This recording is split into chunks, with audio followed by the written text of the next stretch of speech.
What's up? Some time ago, I made a video talking about my favorite shounen and seinen manga. So now it's time for me to make a shoujo version of it. Please keep in mind that the manga that are listed here are my personal favorites. So if your favorite manga are not included here, that doesn't mean that they're bad, okay? Besides, my favorite will most likely change in the future, just like how my anime favorites have changed since the last time I made a video about it. Starting from the 5th place is Kochimuite Miko.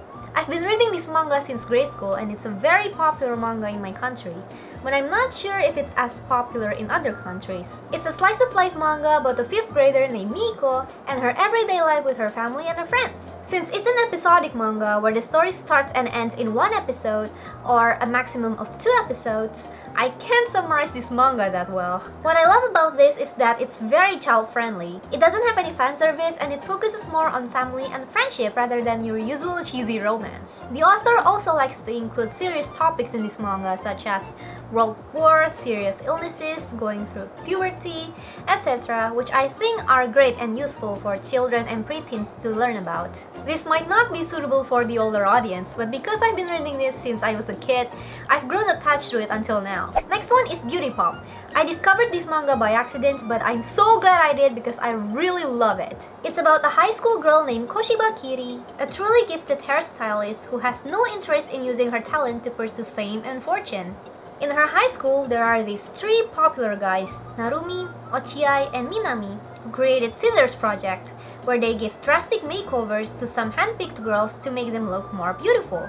However, they only give makeovers to girls that are already beautiful, and they do them all under the spotlight, unlike Kiri, who secretly and anonymously gives makeovers to everyone who needs her help, and doesn't handpick them beforehand.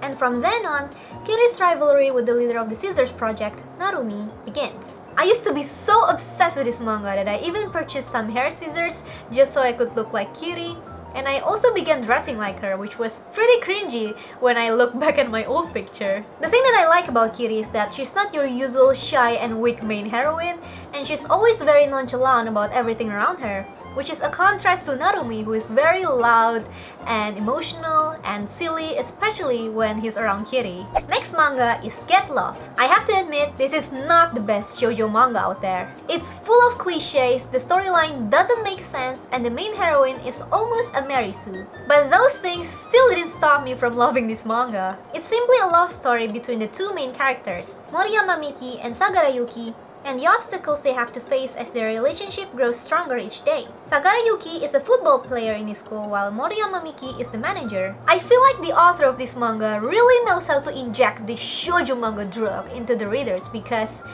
this manga is so full of cheesy and romantic cliches. Like, I think most of the cliches that I talked about in my anime and shoujo manga cliches can be found in this manga. I know I talked about how annoying those cliches were, but okay, I admit, I'm a hypocrite and I actually love those cliches nonetheless.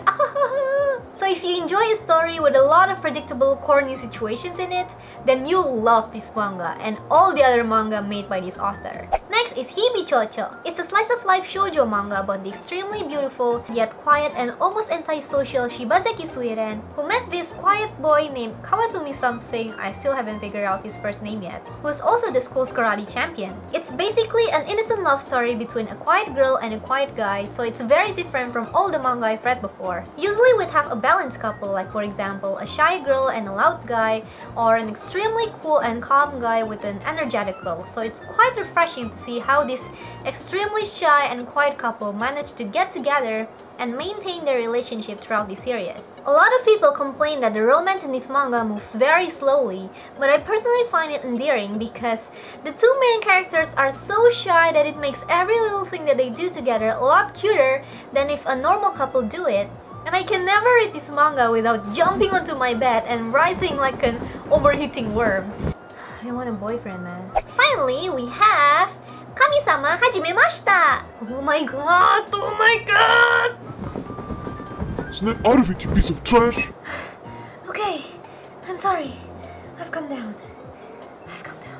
So this manga is about a high school girl named Momozono Nanami who is abandoned by her father who runs away from his gambling debt. and she becomes homeless after the debt collectors kick her out of her apartment. When she was wandering around with nowhere to go, she stumbled upon a man who was being chased by a dog and she saved him. The man then offered her to live at his house, but when she gets there, she finds that the house is actually a shrine, and Nanami has to live there as the new deity with a fox demon named Tomoe as her familiar. When I first discovered this manga, I was like, oh, this is a total copycat of Inuyasha. But guess what? I was wrong! First of all, this is a shoujo manga, whilst Inuyasha is a shounen manga.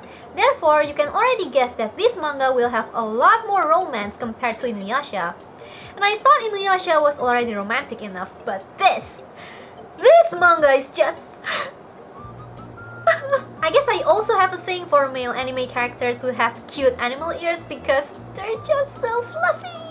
So those are my current top 5 shoujo manga. I hope you guys enjoyed watching it. Before you guys recommend me any other shoujo manga, please keep in mind that my taste in the male protagonist will affect my decision to read the manga. I don't like a perfect male protagonist who is always teasing the female protagonist. For example, Usui from Kaichua Maid-sama, and Ikuto from Shugo-chara, and Hyuga Natsume from Gakuen Alice, and so many more. I'm more into a nice, sweet, and caring male protagonist, for example, Ruka from Gakuen Alice, and Tadase from Shugo-chara, but sadly, they always end up as the second guy, and I'm always like, why? So if you guys know any manga with a sweet and caring male protagonist in it, then please let me know in the comments below. By the way, thank you very much to those of you guys who have followed me on my social medias. If you haven't, and if you want to, the links are in the description box below. So that's all from me today, guys. Thank you very much for watching this video, and thank you for those of you who have subscribed to me. If you haven't, then please be sure to click on the shiny subscribe button below. Don't forget to like this video and share with your friends if you enjoyed watching it,